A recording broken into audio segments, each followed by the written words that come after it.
मेरी शादी हो चुकी है गुरुजी, मैं 30 वर्ष का हूँ। पर कभी कभी ऐसा विचार आता है कि जब माँ की बात आती है गुरुजी, बचपन से सिखाया गया है कि माँ सर्वप्रथम होती है, और जब पत्नी और माँ की लड़ाई होती है गुरुजी, तो मैं किसके पक्ष में बोलूँ? मतलब इधर बोलूँ तो इधर फंस जाऊँ गुरुजी, उधर इसके साइड बोलूँ तो उधर फंस जाऊँ गुरुजी, तो मैं क्या करूँ? कभी कभी समझ चुप रहूँ तो पत्नी कहती है तुम तो माँ के गुलाम हो गए हो। तो पत्नी से बोलना कि माँ से लड़ाई तुम्हारी है, मैं क्यों बोलूं? अच्छा, मेरी लड़ाई होती तो मैं बोलता। अच्छा गुरुजी, इनके मेरी लड़ाई ना पत्नी से है ना माँ से। जब लड़ाई ही नहीं तो मैं क्यों बोलूं? लड़ाई तुम्हारी शुरू की है, खत्म भी तुम करो।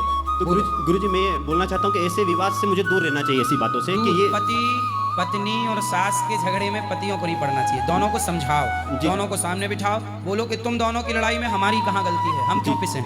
कल प्रश्नोत्तरी में सुना था कि काम करना चाहिए, आप बताएं। अब गुरुजी क्या नई नई शादी हुई तो पत्नी बोले मुझे समय दो, तो मैं मेरा काम तो गुरुजी नहीं छोड़ सकता ना, काम तो करना पड़ेगा। आप कल भी बताए थे काम करना चाहिए। काम जरूरी है, पर परिवार अब नया शादी ब्याह किए हो तो कुछ दिन तो घुमाओ फिराओ पत्नी को। नहीं तो यहाँ घुमाने लाया हूँ गुरुजी, मैं 5 दिन हुए लगभग यहाँ वृंदावन बरसाना में। खुश है पत्नी? बहुत खुश है गुरुदेव। वहाँ पे बैठ तो ये चाहता हूँ गुरुजी कि आपसे एक सीख लेना चाहता हूँ कि ऐसे मामलों में गुरुजी, या मैं इसको तो समय दूंगा पर उसके बाद इसे भी समझना होगा कि काम जरूरी है गुरुजी। काम नहीं करें भाई, काम नहीं करोगे तो कल को आपकी पत्नी कहेगी निठल्ला बैठा बैठा खा रहा, कुछ कमाता तो है नहीं गुरुजी, मैं तो काम जो पति जिस पुरुष के पास पैसा है, आजकल प्यार भी पैसे से मिलता है। जी गुरुजी। जिसके पास पैसा है उसकी इज्जत भी है, उसको प्यार भी मिलेगा।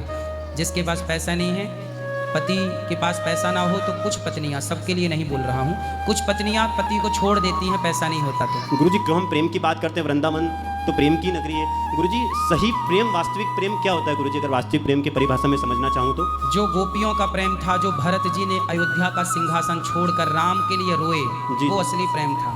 जी गुरुजी। जहाँ कोई कामना ना हो, जी जहाँ क्या ना हो, कामना ना हो, जहाँ कोई कामना ना हो, कोई इच्छा ना हो, और फिर भी हम आपसे प्रेम करें, आपका हित चाहें, वही प्रेम है गुरुजी। मैं तो ये समझता हूँ कि आप इतने लोगों का ध्यान रखते हो गुरुजी। आपने कल बताया कि मैं सबके लिए कर रहा हूँ। आप देखिए 30,000 से ज़्यादा यहाँ अन्य क्षेत्र, मैं उज्जैन से हूँ गुरुजी, मैंने तो ऐसा अन्य क्षेत्र नहीं देखा गुरुजी जैसा आप काम कर रहे हैं। मेरी माता जी गुरुजी नित्य आपका टीवी पे एक मतलब आपकी पुरानी जो कथाएं आती है, कथाएं नहीं छोड़ती। और जब हम छोटे थे गुरुजी, मैं नहीं समझता था, मतलब स्कूल जाता था, नित्य हमको मतलब 5 साल से सरस्वती में पढ़ा गुरुजी, विद्या भारती का स्कूल था, हनुमान चालीसा का पाठ सिखाया उनने। तो मैं तो ये चाहता हूँ कि मेरे बच्चे भी होंगे ना गुरुजी, तो मैं बचपन से जब से समझने लगेंगे हनुमान जी का पाठ करवाऊंगा उन्हें धर्म के नाम पे। क्योंकि मेरे को ऐसा लगा जैसे कल वो बालक आया था, इसकी गलती नहीं गुरुजी, इनके माँ बाप की गलती कि उन्होंने धर्म के बारे में इनको नहीं बताया। सही है। तो आपका बहुत अच्छा लगा गुरुजी, यहाँ आके मुझे बहुत अच्छा लगा। आपका आशीर्वाद बना रहे पूरे परिवार पर, और मेरी माता जी की भी इच्छा एक बार यहाँ पे जरूर लाऊंगा गुरुजी। आपकी स्वागत, प्रणाम आपको गुरुजी। सर खुश रहिए।